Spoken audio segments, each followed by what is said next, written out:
नमस्कार दोस्तों, स्वागत है हमारे इस नए चैनल ग्रीन लाइन स्टॉक्स के इस न्यू वीडियो में। दोस्तों, आज किसी स्टॉक के बारे में चर्चा करने से अच्छा मैंने ये सोचा कि मैं कुछ 5 टिप्स ऐसे दूं जो कि एक जो बिगनर्स होते हैं मार्केट में, जो नए-नए आते हैं और जो जिनको ज़्यादा नॉलेज नहीं होती या जो इंटरमीडिएट लेवल पे होते हैं, उनको उससे थोड़ी हेल्प मिल सके। दोस्तों, आज से 6 साल पहले जब मैं मार्केट में एंटर किया था, तो उस टाइम पे जब मैं यूट्यूब वीडियोज़ देखता था या चैनल्स देखता था, तो ऐसी जो यूज़फुल एडवाइस है बहुत कम मिलती थी। ज़्यादातर स्टॉक्स के बारे में चर्चा होती थी और वो भी कई बार तो ऐसे स्टॉक्स के बारे में चर्चा होती थी जिसमें हम सुनकर सिर्फ इन्वेस्ट कर देते थे और उसमें कई बार नुकसान भी झेलना पड़ा। तो अगर हमारे को बेसिक्स क्लियर होंगे दोस्तों, फंडामेंटल्स क्लियर होंगे कि हमें किस हिसाब से मार्केट में चलना है, तो गलती होने के आसार जो होते हैं काफ़ी हद तक कम हो जाते हैं दोस्तों। आज ये 5 मेजर टिप्स जो मैंने अभी तक के अपने सफ़र में, देखिए जैसे जैसे एक्सपीरियंस बढ़ता है आपकी लर्निंग्स भी बढ़ती हैं, बट अभी तक के सफ़र में जो मैंने सीखा, तो मैं चाहूँगा कि मैं आपके साथ शेयर करूँ। तो शायद हो सकता है कि जितने लोग भी इस वीडियो को देख रहे हैं, उनको शायद इसमें से कुछ ना कुछ तो हेल्प मिलेगी ही मिलेगी, क्योंकि नॉलेज दोस्तों हमेशा काम आती है। Let's start with the video. The first tip is always try to invest in staggered manner. तो हमें जब भी अपने पैसे को इन्वेस्ट करना है मार्केट में दोस्तों, कभी भी एक वन गो में आपको पैसा सारा नहीं लगा देना है। किसी भी स्टॉक में, पोर्टफोलियो में हमेशा कोशिश करिए, क्योंकि मार्केट जो है एक वॉलेटाइल नेचर की होती है। वो ऊपर नीचे, चाहे स्टॉक्स हो चाहे पोर्टफोलियो, हमेशा आपके ऊपर नीचे जाते रहते हैं। तो आपको उसमें जो, जब मार्केट नीचे जाती है, आपको उसका भी फ़ायदा मिल सके, उसमें आप ज़्यादा क्वांटिटी किसी भी स्टॉक की उठा सकें, खरीद सकें, और उसमें आपका रिस्क भी जो है वो डिवाइड हो जाता है। तो जब भी प्राइस नीचे जा रहा है, तो आपका जो आपका एवरेज प्राइस है वो भी नीचे आता रहता है स्टॉक के साथ साथ। इसका मतलब ये नहीं है कि आप किसी भी, मैं ये आपको ये कह रहा हूँ कि कोई भी स्टॉक अगर कंटिन्यूस गिरता जा रहा है तो आप उसमें खरीदते जाएं। मेरा कहने का मतलब वो नहीं है। स्टॉक्स सिलेक्शन एक डिफरेंट टॉपिक है। बट जब भी आपको, मतलब एक होल पिक्चर अगर आप देखें, जब भी आपको पैसा लगाना है मार्केट में, कोशिश करिए आप उसको कुछ टुकड़ों में तोड़ के स्टैगर्ड मैनर में कुछ कुछ दिनों के, हफ्तों के या महीनों के इंटरवल्स में वो पैसा मार्केट में डालें। उससे क्या होगा कि आपको एग्जैक्टली आप टाइम भी नहीं कर रहे हो मार्केट को, और एक हर तरह की सिचुएशन में आपका एक एवरेज प्राइस आ जाएगा जो भी आप इन्वेस्ट कर रहे हो मार्केट के अंदर। The second tip is have patience, specially in bear phase of the market. इसमें जो है ज़्यादातर लोग जो रिटेल इन्वेस्टर्स हैं वो गलती करते हैं दोस्तों, कि जब जब वो पेशेंस लूज़ कर रहे होते हैं और जब उसका पीक लेवल आ जाता है, अब जैसे आपके दिमाग में सपोज आपने कोई स्टॉक खरीद के रखा, 1 साल 2 साल 3 साल वो चला ही नहीं, तो तीसरे साल में जब आप सोचोगे ना कि मुझे अब ये स्टॉक से कोई रिटर्न तो मिल नहीं रहा है, इतने में तो मैं एफडी से इतना रिटर्न कमा लेता, उस समय जब आप ये सोच रहे होगे दिमाग में, तो दोस्तों जो हमारे ऑपरेटर्स होते हैं और जो बड़े इन्वेस्टर्स होते हैं, जो बिग शार्क्स होती हैं, उनको भी साइकोलॉजी के बारे में पूरा पता होता है, पूरा ज्ञान होता है कि रिटेलर की क्या साइकोलॉजी है, इस समय वो क्या सोच रहा है। तो जैसे ही आप मार्केट से निकलते हो या वो स्टॉक को बेच के बाहर निकलते हो, आप देखोगे कि वो स्टॉक ऊपर की तरफ जाना शुरू हो जाता है। तो वो जो लास्ट मोमेंट है ना दोस्तों, जहाँ आप सोच रहे हो कि मैं थक गया, मैं फिनिश लाइन तक कैसे पहुँचूंगा, उसमें बस एक एक्स्ट्रा पुश देख के आपको रुके रहना है उसमें, और उसी के आगे ही मंजिल जो है थोड़ा सा ही आगे होती है दोस्तों। हमें हार नहीं माननी है।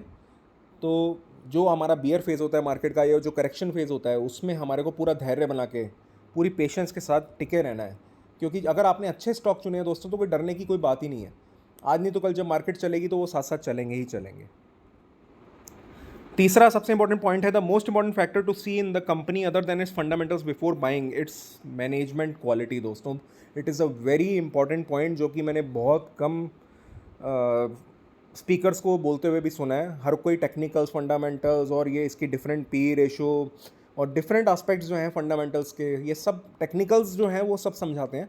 बट जो मेन चीज़ जो किसी कंपनी में इन्वेस्ट करने से पहले आपको देखनी है दोस्तों, उसकी मैनेजमेंट की क्वालिटी। मीन्स जो उसके प्रोमोटर्स हैं, जो उसके मेन जो कंपनी को चला रहे हैं, उनका जो एक बेसिक नेचर, उनका इंटरव्यू सुनिए आप, जब वो बिज़नेस चैनल पे इंटरव्यू देते हैं, और जब वो किसी चीज़ को कमिट कर रहे हैं, वैसा पूरा हो रहा है कि नहीं हो रहा, उनके वर्ड्स में कितनी वैल्यू है, वो अपने इन्वेस्टर के बारे में, अपने शेयर होल्डर के बारे में कितना कंसर्न है, ये सब पॉइंट्स देखना बहुत ज़रूरी है दोस्तों। क्योंकि हमने देखा है बहुत सी कंपनीज़ सिर्फ मैनेजमेंट के बुरा होने की वजह से नोज डाइव कर जाती हैं, नीचे गिर जाती हैं, और बहुत सी कंपनीज में मैनेजमेंट चेंज होने की वजह से कंपनी के प्रॉफिट्स ऊपर जाने शुरू हो जाते हैं और स्टॉक प्राइस भी ऊपर जाना शुरू हो जाता है।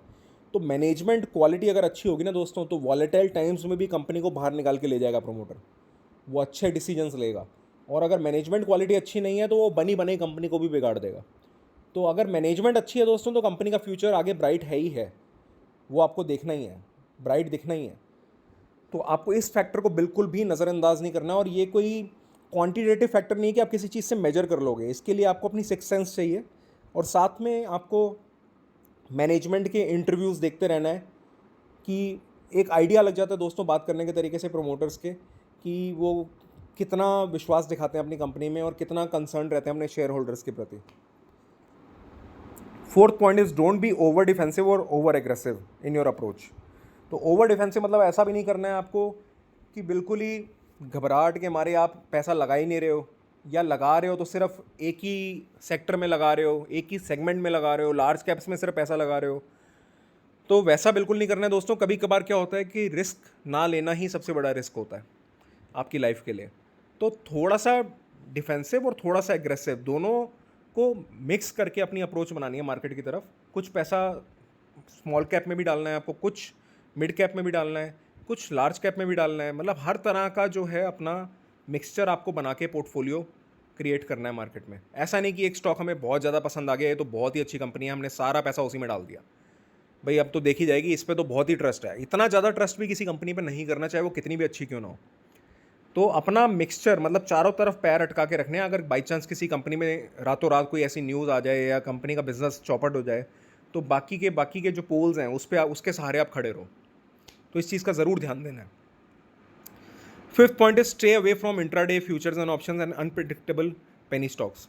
सो बहुत से लोग दोस्तों करते भी हैं और बहुत से लोग नुकसान भी उठाते हैं इंट्राडे फ्यूचर्स एंड ऑप्शंस। और कुछ लोग आप में से एक्सपर्ट्स भी होंगे जो मेरे व्यूअर्स होंगे, हो सकता है ऐसा।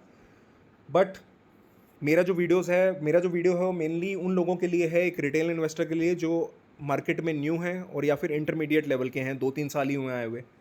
तो उनको ध्यान देना है दोस्तों, इंट्राडे ट्रेडिंग से दूर रहिए, फ्यूचर एंड ऑप्शन से दूर रहिए। ज़्यादा लालच भी अच्छा नहीं है। अगर आप एक्सपर्ट हो चुके हैं, आपको 15-20 साल का एक्सपीरियंस है मार्केट में, तो बात अलग है। और अनप्रिडिक्टेबल पेनी स्टॉक्स जिनकी मूवमेंट ही पता नहीं लग पा रही, वो एकदम से सर्किट लगा के ऊपर चले जाते हैं, एकदम से नीचे आ जाते हैं, उनके फंडामेंटल्स का कुछ अता पता नहीं है, मार्केट में प्रोडक्ट नहीं है बट सेल्स बढ़ती जा रही हैं उनकी बैलेंस शीट में। तो ऐसे स्टॉक से आपको दूर रहना है।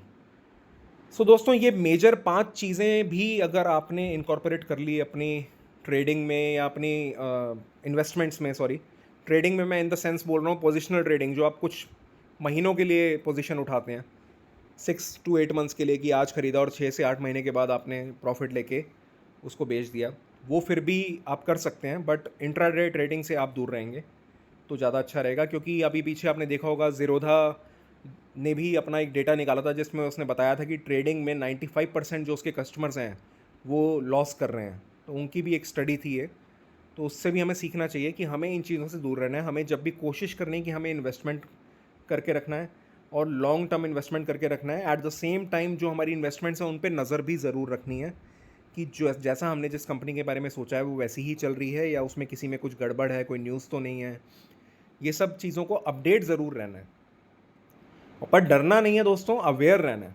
तो अगर ये 5 पॉइंट्स भी मोटा माटी अगर आप ध्यान रख लेते हो तो काफ़ी हद तक आपका नुकसान इस मार्केट में होने से बच जाएगा। बाकी मैं कोशिश करूँगा दोस्तों कि आगे भी कुछ ऐसे ही टिप्स जो मेरे को लगें कि ज़रूरी हैं आपके लिए, मैं आपके लिए शेयर करूँ। और अगर तो आपको इन चीज़ों की नॉलेज है तो वेल एंड गुड, आपके लिए हो सकता है वीडियो इतना वैल्यूएबल ना हो। बट जो बिगनर्स हैं दोस्तों, जो मैं अपने बिगनिंग लेवल पे था जब, तो मुझे तो ऐसे वीडियोस की बहुत इंतज़ार रहती थी। तो आज के लिए इतना ही। Thank you very much for your valuable time. And अगर आपको वीडियो अच्छा लगे तो इसको शेयर ज़रूर करिएगा, न्यू इन्वेस्टर के साथ शेयर ज़रूर करिएगा और चैनल को सब्सक्राइब ज़रूर करिएगा दोस्तों। Thank you very much.